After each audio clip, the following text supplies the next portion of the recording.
আসসালামু আলাইকুম। আজকে আমি নরম তুলতুলে সেরা স্বাদের রসমালাই বানিয়ে দেখাবো। হাফ কাপ ফুল ক্রিম গুঁড়া দুধ আর বেকিং পাউডার 1/4 টিস্পুনের অর্ধেক। তেল 1 চামচ দিয়ে ভালো করে ঘষে ঘষে মিক্স করে নিতে হবে। তারপরে এখানে একটা ডিম ভেঙে ভালো করে ফেটে নিয়েছি। অল্প অল্প করে দিয়ে নরম করে মেখে নিব।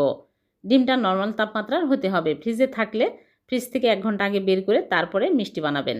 এইরকম করে নরম করে মেখে নিয়েছি আর ডিমটা অর্ধেকটাই বেঁচে গেছে। এখন আমি সাথে সাথে হাতে তেল লাগিয়ে এইরকম করে ছোট ছোট করে রসমালাইয়ের শেপ দিয়ে নিচ্ছি।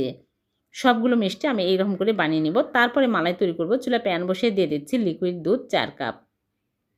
এলাচ দিয়ে আমি বলক তুলে নিব। আর এখানে চিনি নিয়েছি। চিনি পরিমাণ মতো দিতে হবে। হাফ কাপের কম চিনি দিয়ে আমি ভালো করে বলক তুলে নিব। বলক উঠে আসলে মিষ্টিগুলো দিয়ে ঢেকে জাল করব 10 মিনিট। মাঝে মাঝে ঢাকনা খুলে বাতাস বের করে দিতে হবে।